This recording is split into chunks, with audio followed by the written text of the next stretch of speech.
welcome to everyone else that has since joined us. Without further ado, we are going to get started. Let me first, as usual, say a few words about Wheel and Anchor. For those of you who are new to us or have not participated in one of our webinars, we are a Canadian community of travelers consisting of members from all across the country. We literally have wonderful travelers from Northwest Territories all the way to Newfoundland and everywhere in between. And what brings us all together is an idea of what we call a like-minded approach to travel. And this consists of a number of different facets. If you've read our Traveler's Creed, when you joined us, if you joined us recently, if you joined us years ago, you may not remember what all that entails. But every time, and I receive emails constantly from new members talking about how they are inspired by this idea of, when you visit a country, how we act, how we behave, how we have a certain degree of inquisitiveness, how we have respect and act courteously with the people that we meet along the way, as well as with our fellow travelers. How we try to, understand, appreciate local culture and traditions and not question it or criticize it necessarily, and how to sort of take things into perspective. All of these attributes that our members have at Wheel and Anchor is what brings us together and what makes us more connected to each other, and just means a greater experience for everybody involved. And this is sort of the resounding feedback that we get. This was the mission that when I started Wheel and Anchor with my team some 5 years back, that we had was to ensure that people get well traveled, and well traveled in a way that first of all, you have a great time and you have a lot of fun, and you come away having learned something, and finally, and maybe first and foremost, you come away having experienced it and shared the memories with other travelers. So that's sort of the foundation, the fundamentals of who we are at Wheel and Anchor. I'm always very excited about it because, as I say, daily I get messages from members who've been on trips, who are anticipating trips. And so there's a lot of excitement around that. Let me introduce our team today. Once again, my name is Gordon Dreger. I'm the founder of Wheel and Anchor and the person who curates all of the trips. So at the end of the day, if there's ever a problem along the way, the buck stops here. So a lot of responsibility on my shoulders, but thankfully I'm pretty confident in what I do, having organized travel for Canadians for 33 years, I think it is 34. Anyway, I'm sort of stopped counting. But of course, I have an amazing team of colleagues that help me to create and deliver these amazing experiences. In particular, those who you will likely come in contact, or you will come in contact with, Paula and Barb. Good morning, Barb, who's with us today. Paula's probably hiding there in the background somewhere. Barb, did I get your... Oh, we're good. Yeah, we're good. Okay, just wanted to make sure I got the settings all set. And so, yeah, Paula and Barb are our trip specialists who are there to answer your questions about our trips and get you all signed up with any of the ones that you decide to do. But today, it's all about Japan, as well as I say, our pre and post trips to Taiwan and South Korea. And as usual, I'm going to take you on a little journey on these trips. We are covering two departures for next year. This program has proved quite popular, and so we're going to be running it in the spring as well as in the fall of next year. And so the itinerary for the same for both trips is the same, partly because we had such a great time this past trip, and we have actually a group of members heading out on the same trip in just a few weeks' time at the end of September, and I just wanted to share with you on that a couple of the photos from last year. I always sort of point to the smiling faces of all the members, and you can see here we donned our Japanese outfits, kimonos, that is one of the things that we do along the way in Kamakura, which is a suburb of Japan. And yeah, we have a lot of great fun. And part of what we try to accomplish on these trips is including, hands-on experiences. And one of my favorites was, making of the chopsticks, not the chopsticks themselves, but the patterns using gold leaf.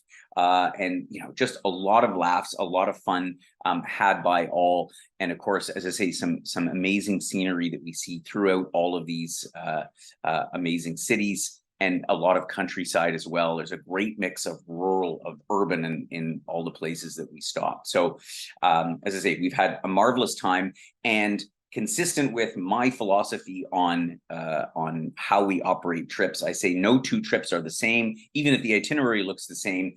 We work very hard with our hosts, with our local guides. What did people like? What did people think should be better? So every single time, we're always tweaking and changing things to make for the best possible experience that you can have on any of our trips. So as I say, I will cover all three stops on this trip. You can, of course, book Japan just on its own, or you can do Taiwan as the pre-trip and Japan, or Japan and Korea, or all three, and depending on how much time that you would like to spend, how much time you have for in this part of the world. So let's start with Taiwan. And of course, the inset map here is quite good because it gives you a little bit of perspective, obviously, where these countries lie on the Pacific Rim. Japan over here, which is very close by to South Korea, and Taiwan a little bit to the south in the Sea of China, the South China Sea.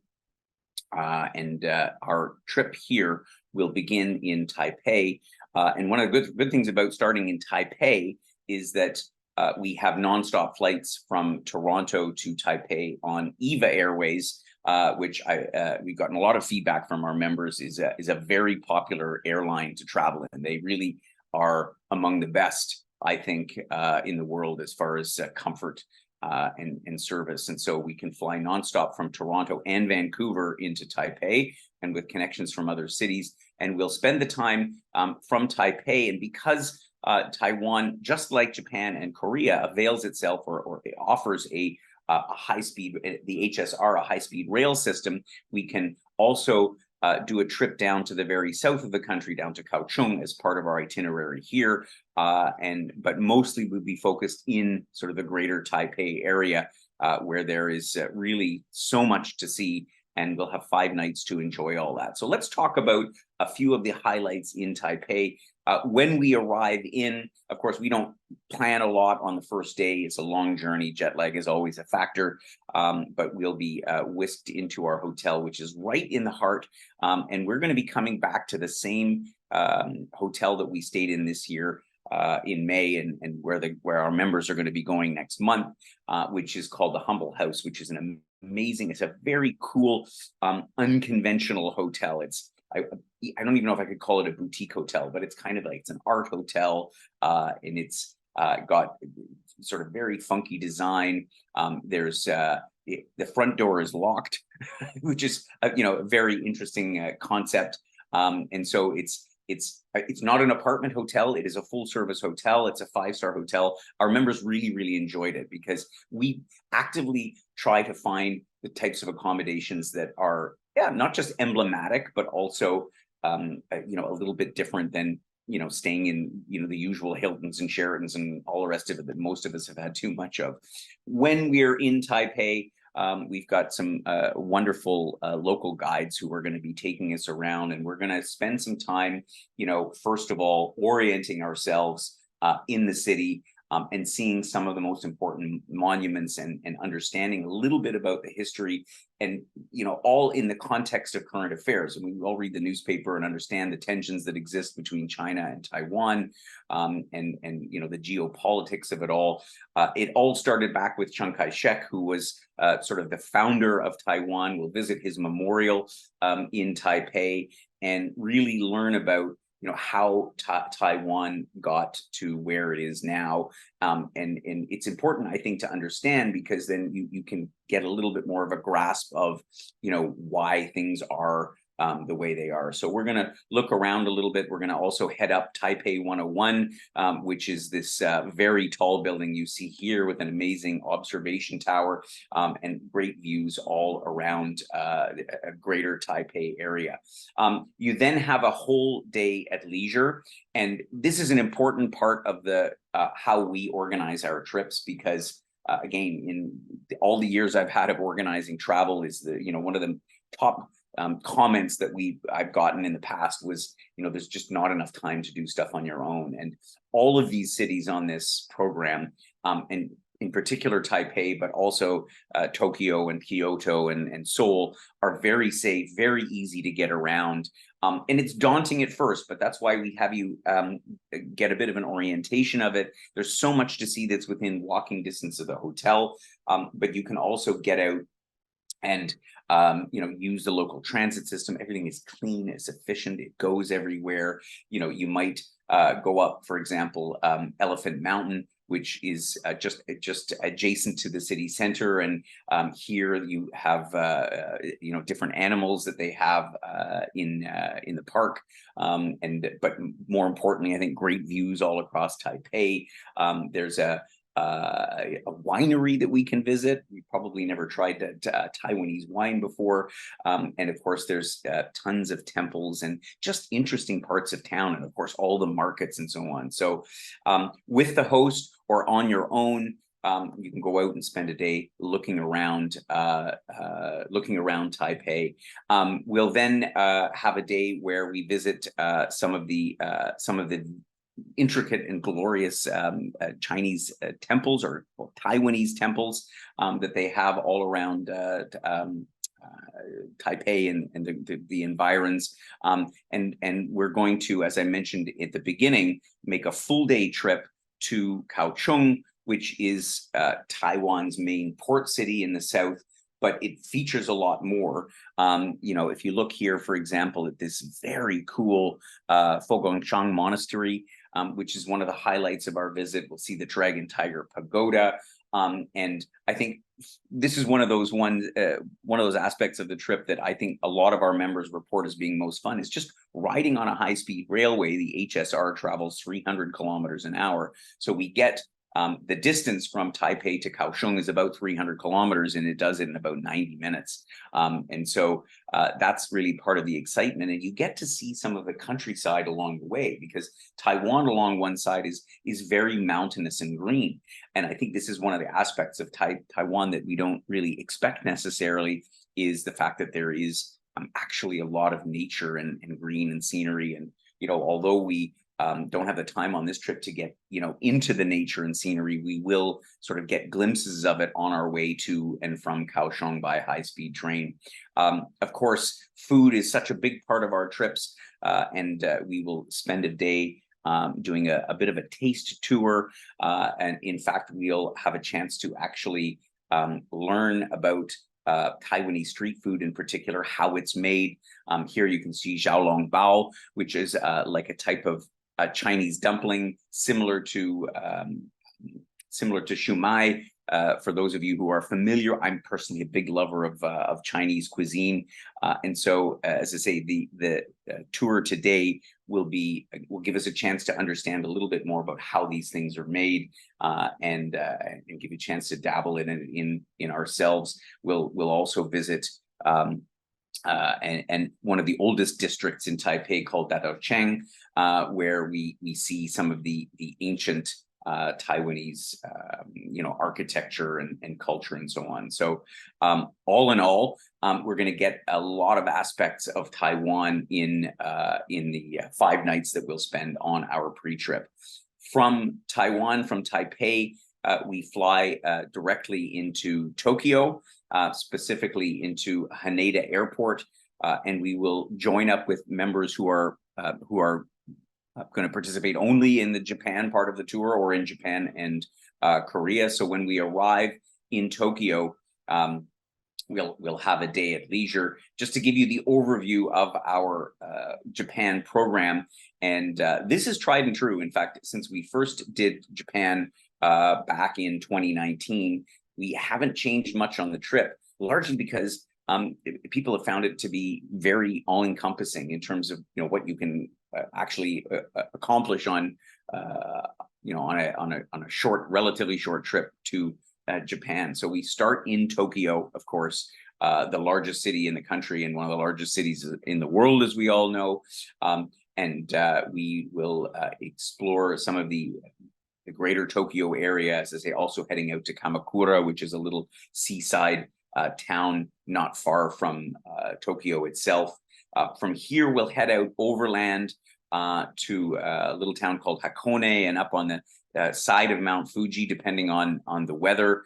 So we will pass this perfectly shaped volcano called Mount Fuji and take in some of that. We're then going to head into the Nagano prefecture, which is in the central part of the island. And here it's going to be forests and mountains, beautiful scenery. We're going to stop at a Ryokan, which is a traditional Japanese style accommodation, where we'll spend a night. We're also going to spend a couple of nights in Takayama and visit Matsumoto and so on. And as I say, make our way. We're going to be doing all of this by mini coach and then arriving in Kanazawa, which was the second largest city in Japan that was actually not destroyed during the Second World War. A very interesting city, like a mid-sized city by Asian standards. So we'll spend a couple of nights there, heading then by train down to Kyoto, which is, of course, Japan's cultural capital, a beautiful city.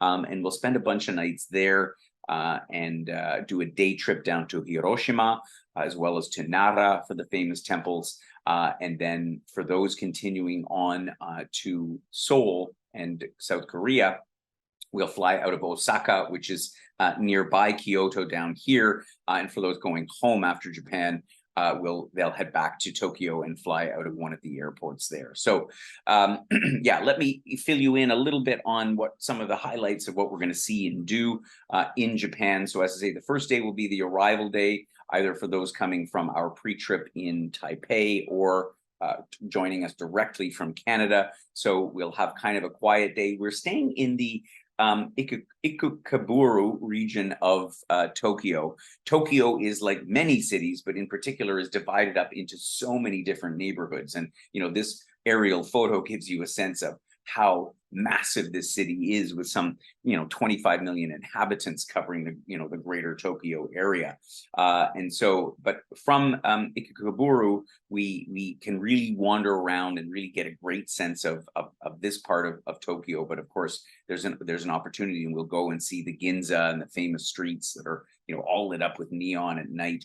But the first day we will take it easy. We'll have a light dinner at the hotel and get ready to start our exploration on the seventh day of the trip. And so here, first of all, we're going to see some of the amazing shrines and temples that they have in and around Japan. And what I find interesting here, particularly in combining these three countries, which, they all have their, in some ways, similarities. When you look at a Japanese a shrine, if you compare it to what it looks like in Taiwan or Korea, you'll see similarities, but you'll also start to understand a little bit of the differences. And of course, the Japanese were for a long time, quite an imperial force in the region. And of course, they occupied for Korea for a long time.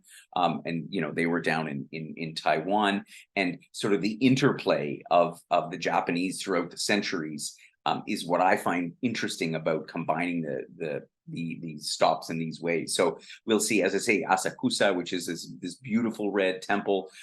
We'll head down as well to the to see the yukatas and the kimonos that are in the Nakamize area. This is an area that is sort of devoted to Japanese fashion and wares. Yeah, so that'll be a nice day, and there'll be some time in the afternoon to sort of wander around. We've got a whole day for you. Once again, an important feature of our trips is that you have time to explore on your own, and Tokyo is really perfect for that. Whether you just stay and wander around Ikebukuro itself, or whether you head into Shinjuku or into the central part of town, as I say, where you have the famous Ginza that you see here lit up with all the signs. And the thing about Japan that particularly strikes me, and these are the bits that we like to do, is, when you go out, you ride the metro in Tokyo, and it's a huge sprawling system. And at first glance, it's daunting because, of course, everything looks like it's in Japanese, but they really do have room for visitors and travelers, and you can make your way around, and we'll show you how to use your app, your Google Maps or whatever, to be able to go out and explore the city. You can't really, I mean, of course you can get lost, but part of the beauty of this of a trip like this is that you kind of want to get a little bit lost, because that's the way to explore a city like that. And more, I mean, Japan is sort of well known for the fact that, particularly in the older generation, is not so many people speak English, but the young people in Japan, as within many parts of the world, more and more are keen to talk to foreigners, to help you along the way, and give you a little bit of an insight and flavor for what Japan is all about. So lots to do and explore and share on a free day.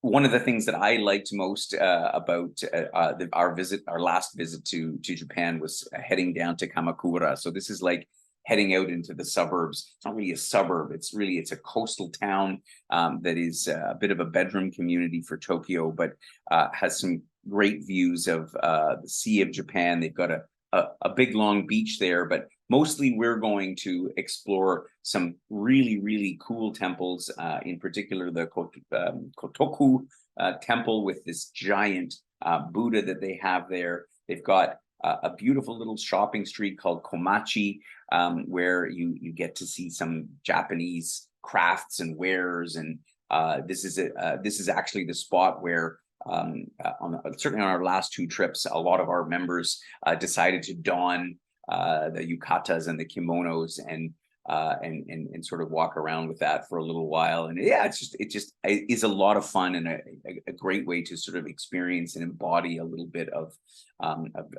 Japan in all of these places. So we, inconsistent with most of our trips, we are, we have breakfast included at the hotel every day, and then we either do lunch or dinner. In Kamakura, for example, they've got a great little street food market where you can sample some different things. I mean, sushi is everywhere in Japan, as you can imagine, but there's so many other little delicacies that are great to try.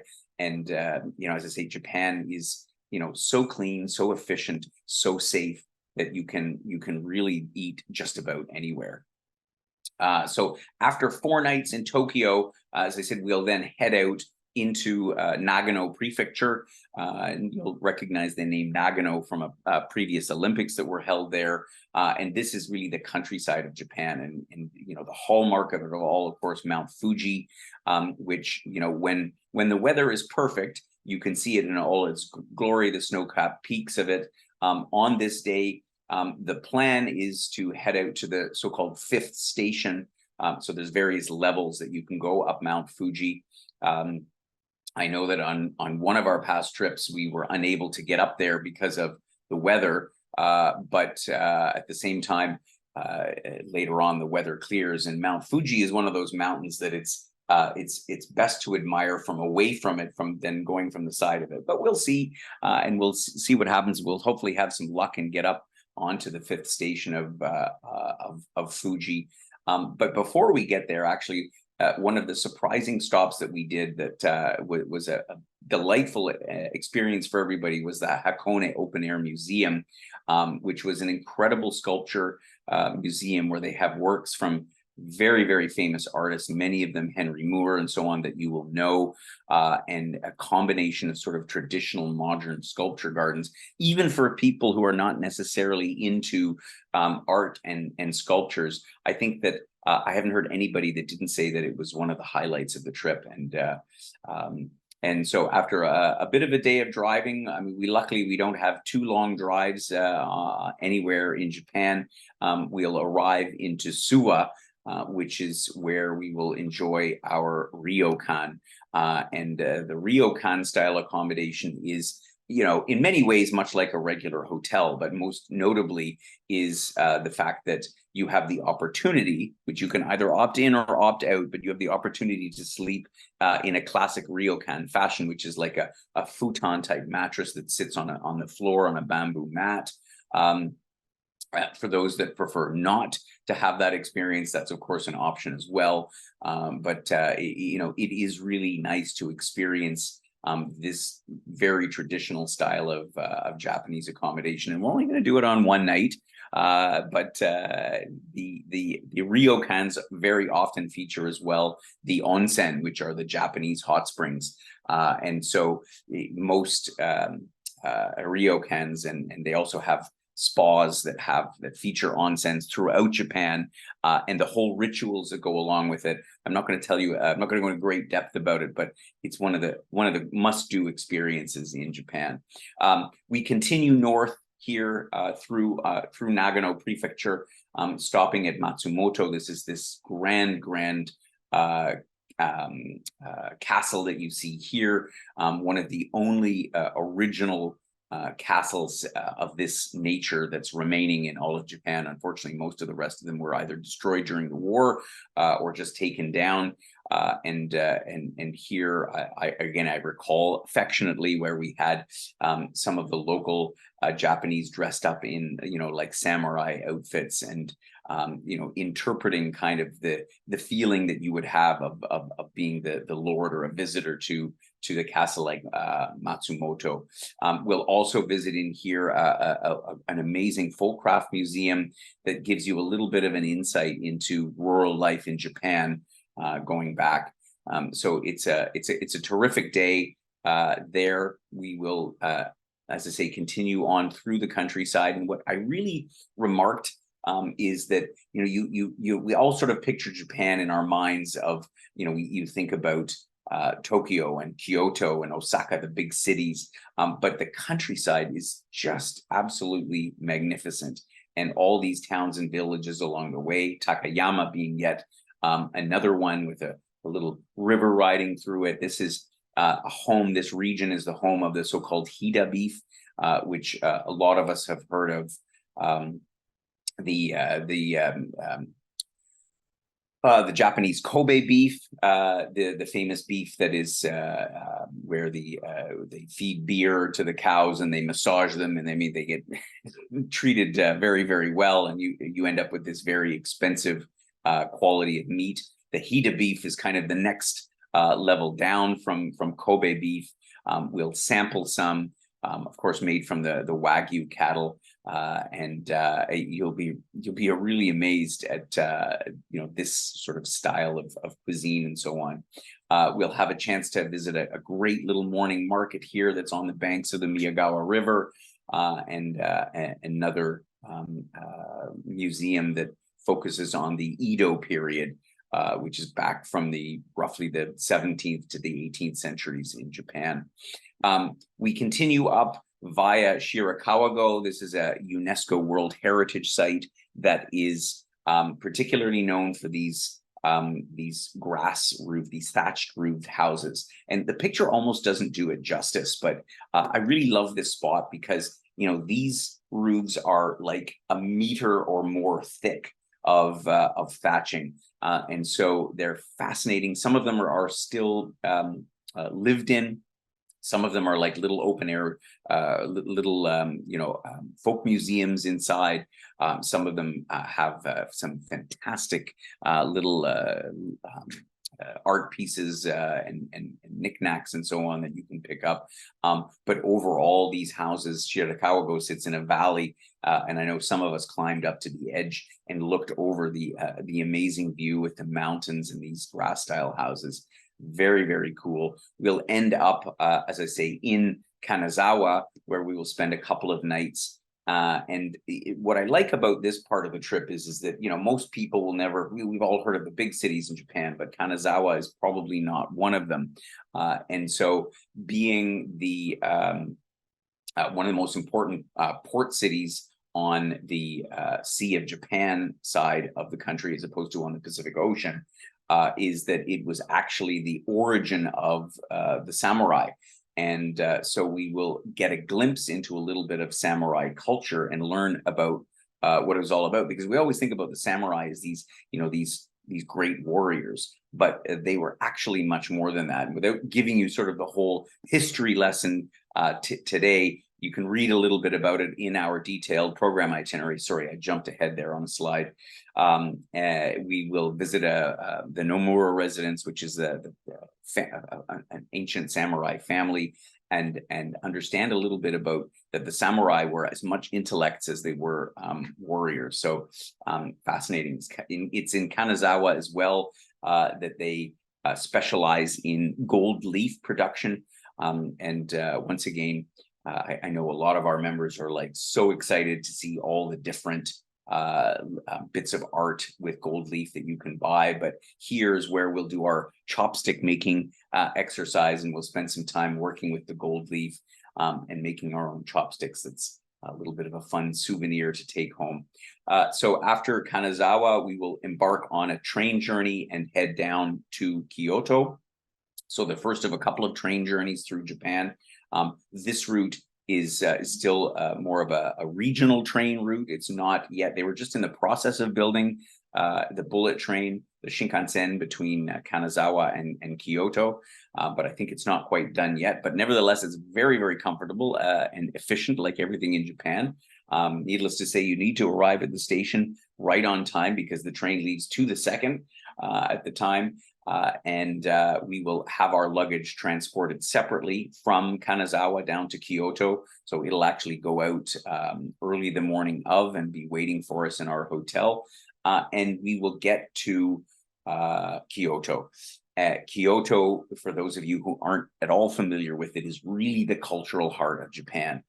There are so many incredible monuments and shrines and temples here that well, you'd need weeks and weeks and weeks to take them all in. But we're going to see some of the most famous ones while we spend time right in the heart of Kyoto. So we're actually going to be staying at the same hotel we stayed in the first time, because I thought it was just fantastic.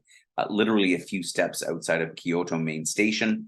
From Kyoto, it's a great gateway to explore a little bit of the area. We'll head out to the famous Kinkakuji temple, which is the one with the so-called golden pavilion on the top of it. We'll visit the Inari temple. This is the one, and there's more pictures in our program itinerary. The Inari one is the red the red gates. And they are all strewn all up a hillside, and you can follow all around through these things. It's really, really a lot of fun. And we'll also visit Nara.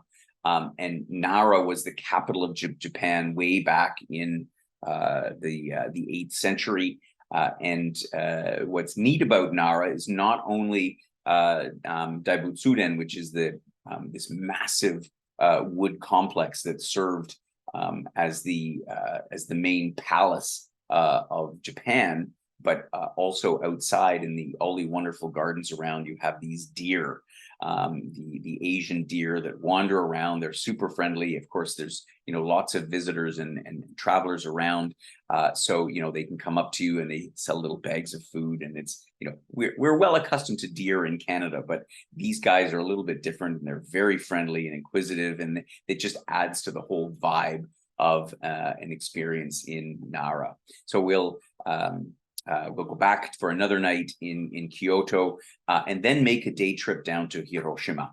And Hiroshima needs no introduction to anybody on this webinar. Obviously, it's the dark history of Hiroshima in the context of World War II and the nuclear bomb that was dropped on there. But and I'll speak about that in a second. But what I actually like about Hiroshima is that it's set amongst a sort of an archipelago of islands and inlets. It's beautiful, beautiful countryside. Here we see the famous Itsukushima Shrine. This is the one that when the tide is in, it looks like this. So it's all surrounded by water, lit up in the evening. And so we'll visit it. We'll also head up a cable car, or they call it a ropeway there, to get up to Miyajima and have an amazing view over this archipelago. And you'll really again get a sense of the the countryside of Japan that is so magnificent. And then, of course, we will visit the Hiroshima War Memorial, and also the remains of the only building that was left standing following that terrible tragedy. It's a very sobering experience. But as with visiting other places where great world tragedies have happened, I think it's really important. And I still think about it today. It's just as important as a human being for us to understand what humanity has suffered and endured, in particular the people of Hiroshima in the Second World War. We visit Hiroshima by bullet train. So we can go all the way down there. Again, it's about 350 kilometers away, and we get down in about an hour and a half. So we'll head down in the morning, spend an amazing day taking in this great city, and then be back in Kyoto in the evening. We have one more day in Kyoto where we're going to see a number of other different parts of the city. But I think that the favorite of this day is the so-called Gion district of Kyoto, which is the heart of the so-called geisha. And once again, the concept of geisha is largely misunderstood in the Western world in terms of what their function was, and still is today. It's a bit of a dying art, but we'll visit this area, get an understanding of where these women came from, why they still practice this centuries-old tradition. And we'll have the opportunity to enjoy a special dinner with a maiko dance. The maiko is the apprentice of the geisha, and just sitting with the maiko and asking her or them questions about what it's all about. It's certainly an iconic part of Japanese tradition and history, and is a great way to round up our trip around Japan. So for those continuing on with us to Korea, we will fly out of Osaka, which is about an hour drive away from Kyoto. And for those heading back to Canada, we'll have you whisked back to Tokyo by bullet train, and from where you can depart from either Narita or Haneda airports. And again, those details will be explained to you by Paula and Barb and our team.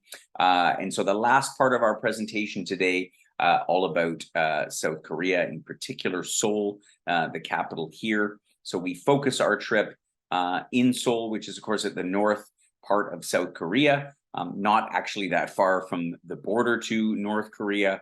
In fact, that will be one of the highlights, is our day trip up to the so-called DMZ, the demilitarized zone between North and South Korea, but also taking in what is yet another remarkable city in Asia. So let me just share with you some of the highlights about Korea and some of the things we're going to be staying. Once again, like so many other cities, Seoul is divided up into neighborhoods, bisected by a huge river. And we're going to be staying in Myeongdong, a very lively part of town and not far from Seoul Central Station. And again, this picture is great because you see that, all the hills and how the city sprawls along the river and up into the mountains. It's an incredible city and so much going on. And, of course, Korea evolved incredibly during the period after the Korean War, and has really turned into an economic powerhouse of Asia. I think that goes without saying. So once again, we have a very cool hotel, the same place that we stayed in this year, which is called the 28 Myeongdong, in the heart of that center. So part of our trip here will take us to both the historical parts as well as the more modern parts of Seoul. We'll visit, of course, the Gyeongbokgung Palace. If we're lucky, we'll catch the changing of the guards there. A magnificent palace that was built back in the 14th century.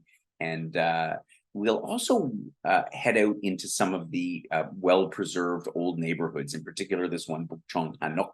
And this, this would be like going to a little suburb or a neighborhood in one of our cities, except that you see the classic Korean style architecture, and the streets, numerous streets, more than you could walk through in an afternoon, actually look like this. And this is just it's a great area to sort of wander around and explore with obviously an explanation from our guide. We'll go and have lunch. Obviously, this whole trip is very much also about exploring the culinary aspects of these countries. Korean food being no different. And the interesting thing about Korea is that it's very street food oriented. And this is partly because of what's transpired over the last few decades in Korea. Everything is all about fast. You even go in the central business district, whether it's Myeongdong or Gangnam, the main parts of Korea, you'll see businessmen in suits coming down and sitting at little plastic tables on the side of the road, having a quick kimchi or one of the many other dishes that Korea is so famous for. So we'll have a chance to explore that. And it's a bit of a shocker for some of our members. But I think it's an important part to do that, as well as to eat in more established Western style restaurants, the ones that we're sort of accustomed to. And so we'll try to balance that out so you get a little bit of both. Of course, in Seoul, just like we did in Tokyo, as well as in Taipei, we'll have a free day. So many different things you can do. You can explore some of the traditional tea houses that Korea is well known for. Particularly for some of the women, Korean skincare is world renowned. And so they have a number of different regimes that you can try out there. And I know that some of our members have even taken some of these and are following this still back at home. You can visit a bathhouse, which is similar to an onsen in Japan. And there are, a number of other sites that you can see on your own. And again, although it's a big sprawling city and it's a little bit daunting at first, it really is quite doable. You have to have a little bit of gumption to get out and get on that metro. But I remember all the signs on the metro are also in English. And you might make a mistake. They have one subway line that goes in a circuit. And I remember getting on it going, oh, I hope I'm going in the right direction. Of course I wasn't, but you get off and you get back on in the correct direction. And all in all, as I say, it's quite an adventure around Korea. It says here North Korea. Of course, we're not visiting North Korea. That's not something that we would do at Wheel and Anchor, at least not in the short term. But we will head up to the DMZ because this is where we really understand the all of this political tensions. And of course, I know the questions are: is this safe? Well, if it wasn't safe, we wouldn't be doing it. In fact, thousands of tourists visit the DMZ every single day. And they've really done an amazing job, I think, of trying to portray the evolution of the division of the Korean Peninsula since the Korean War. And what predated that and what the current affairs are. For those that are not too claustrophobic, there's an amazing tunnel that you can go into, which was a tunnel that was dug allegedly by the North Koreans. Of course, they deny it. To try to invade South Korea, so we can go in and literally walk up within about 20 meters of the North Korean border. They built an incredible observation point from which one can stand and look over into the North Korean countryside. It's as I say, it's a very, very remarkable and kind of sobering visit, particularly when we hear so much about the tensions between North and South Korea. Seoul, just like anywhere, is also well known. Not anywhere, but certainly in East Asia, known for its markets and also its incredible temples. And I promise you won't be templed out at the end because you'll really get to see here, and even comparing the photos that we included into this webinar, how there are similarities yet striking differences between the style of architecture from these periods that you'll find in both from Taiwan through Japan and all the way up to Korea. So we'll visit a few of them. We'll also head up the Namsan cable car, so we'll get to see Seoul Tower and get that amazing aerial view overlooking all of Seoul. We'll go into the Gwangjang market again to once again sample some of the street foods that you have in Seoul. So many different aspects of this remarkable city to include on this trip. So I think 5 nights is an ample period of time, and when all is said and done, we'll be on our way back home. So That gives you a little bit of an overview of some of the things, and I see some questions have come in. I'll address those in just a moment when we get to the Q&A.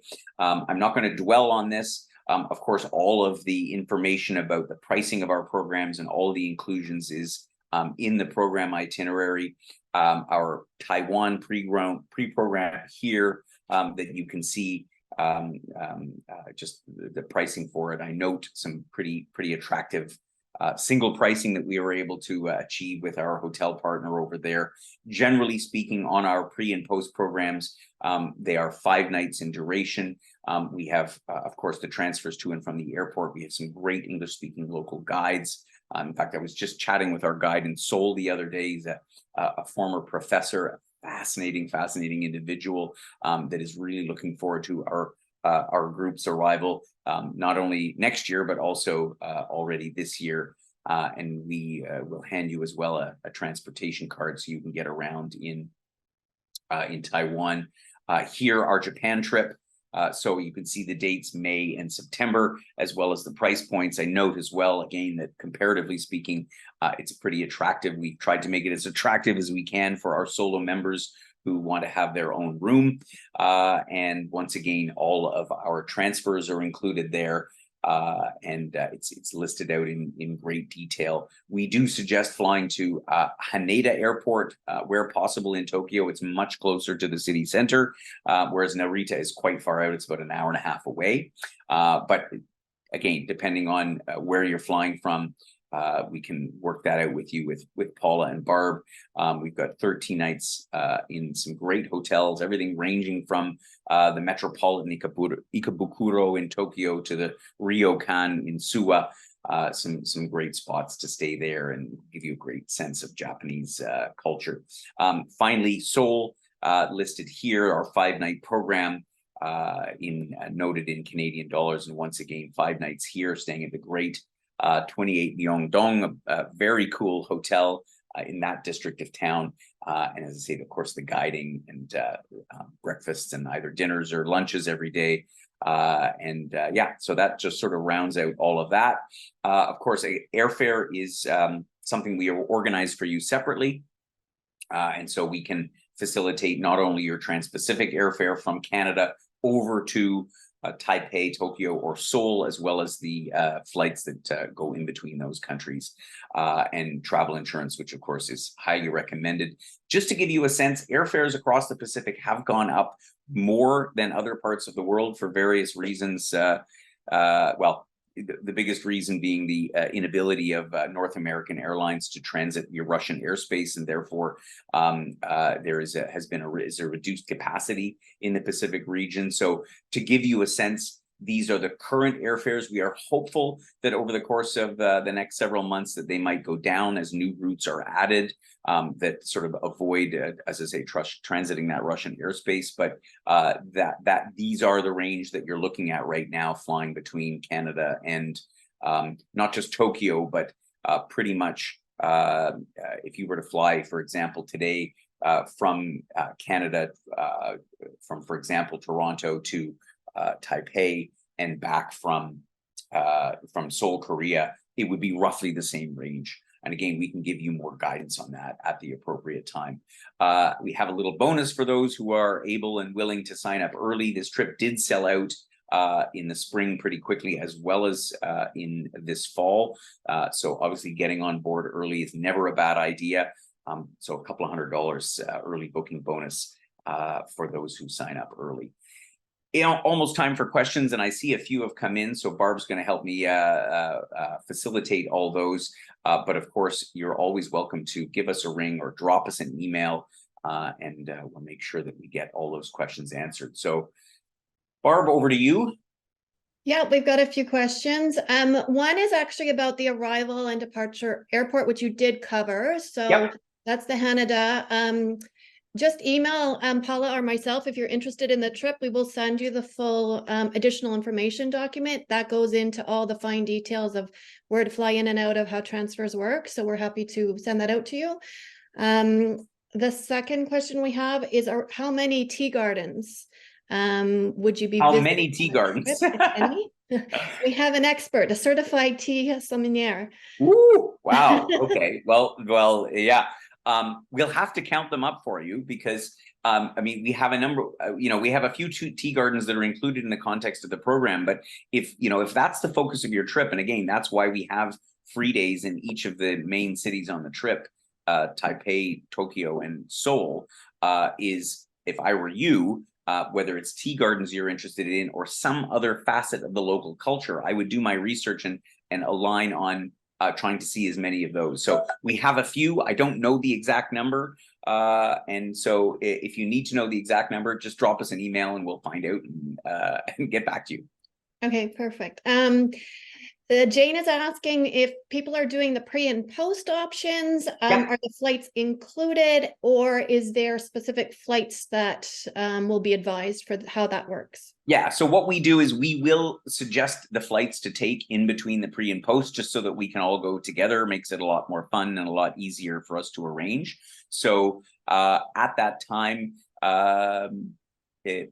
possibly right now, but in the case of September, we can't even book flights yet because, of course, you can't book airfare until 11 months before the departure date. But rest assured that at the time that we declare the trip a go, when we reach the minimum number of members, we will certainly let you know and help you arrange the necessary flights on those connections between the countries.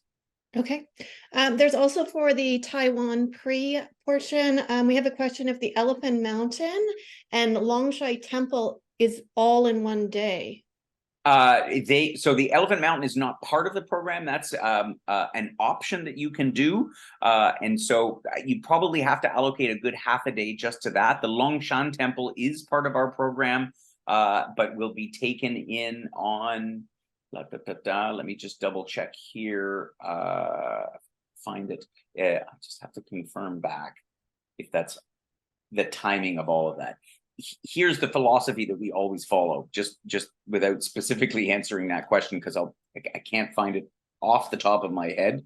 But we try not to pack too much into a day. So our rule of thumb is that other than if we have to catch a train or there's some other commitment that has us be somewhere early in the morning, we generally leave at 9 and we try to get back around 3 to 4 in the afternoon. And there's also flexibility that you can jump off the trip at any time. So the philosophy behind Wheel and Anchor trips is that we want you to have the experience that you want to have. We're obviously going to share with you the things that we think are the things that there are to see.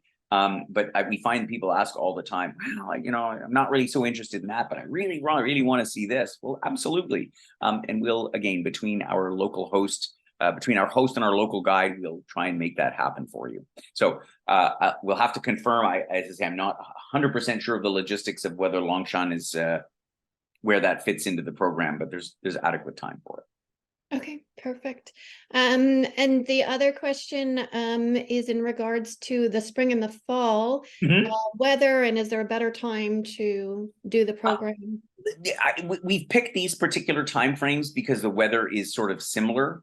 We specifically, particularly in the spring, there's a lot going on with school holidays and so on, particularly in Japan. So we've tried to tweak the dates at a time that's optimal in terms of weather. It's certainly warm in all these countries. So in the springtime in Taiwan, because it's the furthest south, is obviously going to be the warmest of all three. So it actually can be quite warm, getting up easily into the high 20s.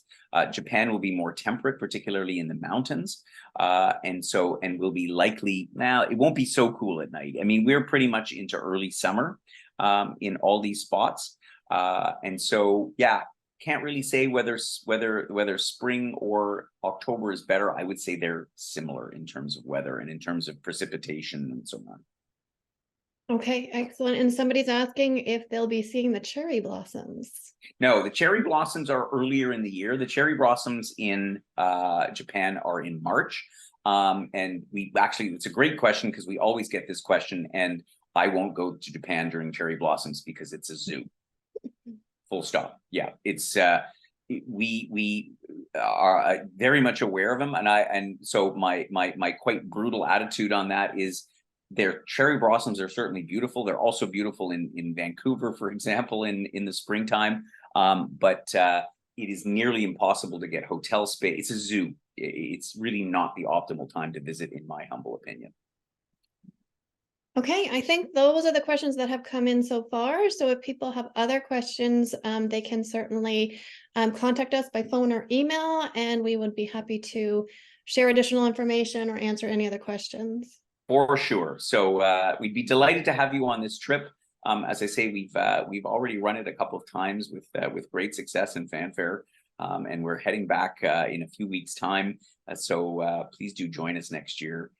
This is a beautiful part of the world to visit, and I think we've got the optimal way to do that. So yeah, so thanks a lot. Thanks, Barb, for your support as always, and thanks to our members for joining us today. A replay will be sent to you in the next 24 hours, and in case you want to check back on anything that we talked about, and otherwise, hope to see you on this great trip, and we will connect with you on another webinar very, very soon. Have yourselves a great day. The webinars for the next two on. Oh, sorry. Oh, thank you. Yes, the webinars for the next two. Thank you. Thank you, Barb. So Greece on Thursday and Costa Rica next week on the 5th of Exactly. So if you are interested, we are also going back to Greece, another very popular trip, our island hopping in Greece. So you can join us this Thursday for our webinar on that. Or if you can't make it, just sign up and we'll again send you the replay. And similarly, since our January trip to Costa Rica was full very early on, we still have some space on our December trip to Costa Rica. For those of you who are looking for a little bit of an early winter getaway, Costa Rica is definitely the place to go. Do join us next week on the 5th of September. How many people, Chris, on? So generally, I think this year we had on the pre-trips around 10 to 12. And on the main Japan trip, I think we have about 16, if I'm not mistaken. So these are small group programs. So we will run them with between 12 to maximum 18 people on the trip. Yeah, and one other question came in about insurance, whether you should book that when you book the trip or later. So I always advise book it at the time because there'll be penalties from the time you book. And exactly. So specific questions about insurance, best to speak to Paula or Barb. They can advise you on the way to manage it. But yeah, you know, we've had members that have had to cancel trips because of unforeseen circumstances, illnesses of family members. And of course, our hands are tied a bit because obviously we have to honor our commitments to our partners that put on all these trips. So yeah, please do take insurance, and it's best to book it earlier than later. All right, good. Then once again, I'll say thanks to everyone for coming today, and we will catch up with you again very, very soon.